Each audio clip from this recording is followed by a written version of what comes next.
জড়িয়ে ধরে বলতে চেয়েছিলাম ভালোবাসি, সেই কথাটা বলা হয় না। ভালোবাসার মানুষটাকে কখনো ভোলা যায় না, কারণ ভালোবাসা তো ওই মন থেকে হয়। ভুলবো কিভাবে এটা বলেন। লেখাপড়া বন্ধ হওয়ার কারণ হলো একটি মেয়েকে অনেক পছন্দ করতাম, তাই আসলে মেয়েটাকে আমি ক্লাস 1 থেকে অনেক পছন্দ করতাম। ওই লেখাপড়া ছেড়ে দিয়েছিল, আমি ওর জন্য লেখাপড়া ছেড়ে দিয়েছিলাম, কারণ ওকে ভালোবাসেন। কিছু পেতে হলে কিছু ছাড়তে হয়, এরকম সে পড়ালেখা ছাড়ছে, তাই জন্য আমিও ছাড়ছি। সে এখন আছে কিন্তু কথা বলে না, ভুল বুঝাবুঝির কারণে। একটি ছেলের সাথে সবসময় কথা বলতো, তো আমার তো সেটা সহ্য হতো না, কারণ আমি তো ভালোবাসি। পরিমাণে আমি ওকে বলছি যে ওই ছেলের সাথে কথা বলো কেন।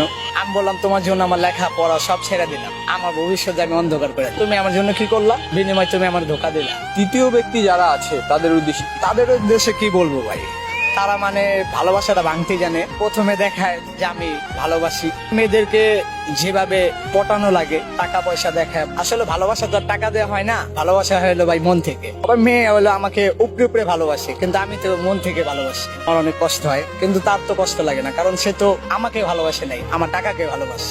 আমার হিসাবে টাকাকেই ভালোবাসে। প্রকৃত ভালোবাসা তারা বুঝেই না। কিছু কিছু মেয়েরা হলো টাকার পিছিয়ে দৌড়ায়, কিন্তু কিছু কিছু মানুষ আছে যারা প্রকৃত ভালোবাসে। দ্বিতীয় এক ব্যক্তি এসেছিল, কিন্তু সে 6 মাস আমার সাথে রিলেশন করছিল, 6 মাস পরে আমাকে ছেড়ে দিয়েছে। সেটাও মনে করেন এই টাকা নিয়ে বিষয়। কিছু টাকা আমার কাছ থেকে চাইছিল, কিন্তু আমি দিতে পারিনি, কারণ আমার অবস্থা অনেক খারাপ ছিল। প্রথম মেয়েকে ভালোবাসছিলাম, ছাড়ার সাথে সাথে আমি কাজ কাম সব ছেড়ে দিয়েছি। ঠিকভাবে খাবার দাবার খাইতে পারি না, ঘুমাইতে পারি না, যার কারণে আজকে চেহারার এই অবস্থা।